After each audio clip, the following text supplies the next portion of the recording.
I'm David Weigelt, and this is your Silver Tsunami update for Friday, October 14th, 2011.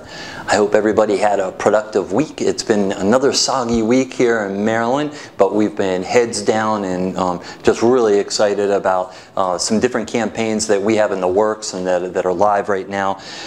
I hope you had a chance to check out this week's e-brief. Wide variety of topics with great insight on our consumers and online marketing trends and so forth. I'm going to cover a couple for you today and try and do it quickly and make good use of your time. The first is out of Forbes, and it talks about how boomers are holding their own on LinkedIn. And in fact, they're doing more than holding their own. Boomers actually represent the largest group of adults on LinkedIn, just over a third of those adults. And the article seemed a little surprised that adults born before 1946 made up a small percentage of the users on LinkedIn, and they kind of speculated that maybe that's because they were enjoying some romantic retirement. I doubt it's as simple as that. A few interesting data points here. The first is that 3/4 of all of the adult users on LinkedIn had also engaged with Facebook in the 30-day period that they were doing this survey. A little perspective here, though. For as successful as LinkedIn has been, and as successful as their IPO was, they only touch 5% of the adult population in the United States in any given month. So I think that's interesting. Not that there's not opportunity there, but I just think we always need to keep this in mind as we're going about our media buys and our budgeting and so forth. The bottom line, boy, for me was, if you're one of those boomers out there on LinkedIn looking for a job, we would love to talk to you here at Immersion Active as we really struggle to fill three very, very important positions for which I would love the wisdom that comes with age there. The second article is out of the New York Times, and it talks about how adults over 55 are flocking to online dating sites. You know, this is nothing new. We have been talking about this for about the past 5 years, and it always surprises people. This article, shares some really sweet stories about older adults finding Mr. Right, and in this case, literally a gentleman named Mr. Right. What's interesting to note, though, that is across all online dating sites, adults 55 plus make up the largest, not just the fastest growing, but the largest group of users, and that the second largest group are singles 45 to 54.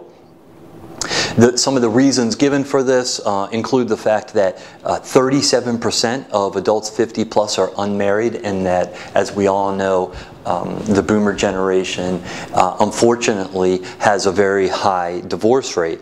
Interesting quote in here from the CEO of Sparks Network.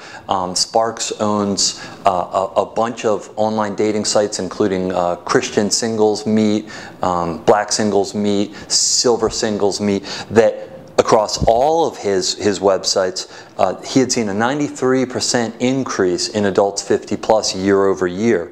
And that an interesting trend was that in the past, adult children would purchase a subscription for their parents knowing that they were in need of a companion.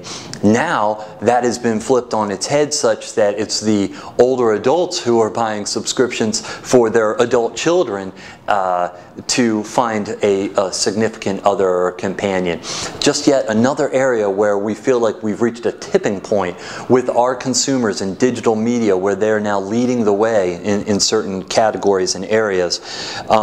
They wrap up this article with some real interesting quotes from a gentleman at eHarmony, a site that I really like for this category, because that site takes such an emotional and a psychological approach to how they match people. One of the quotes says, hey, if you get married at 50, you could be looking at another 20 or 30 years of marriage and companionship.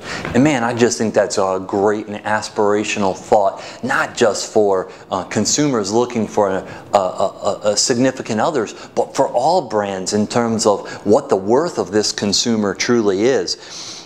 They apparently wrote a book about this called Dating the Second Time Around, for which they feel like older consumers are actually better fit to find a match the second time around, and they attribute that to a deeper comprehension for what's important.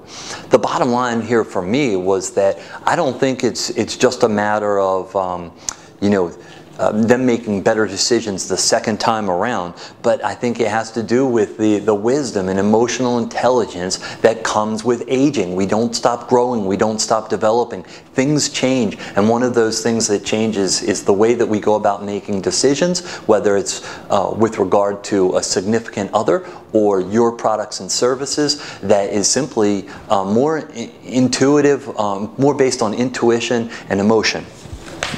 Just a few odds and ends here to close up. I want to give a shout out to Immersion Active's Kathy Scharf and share with you an article that she wrote that was included in this month's Reverse Review. And this is a publication for professionals in the reverse mortgage industry. But I think it will, a lot of people would find this article interesting. They actually ended up making it their cover story. The article is entitled Family Influence, Connecting with Family Caregivers to Connect with Seniors.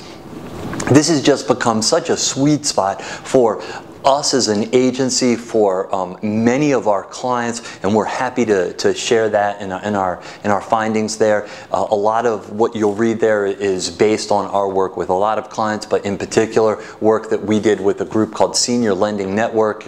You'll probably remember their ads, which included Robert Wagner.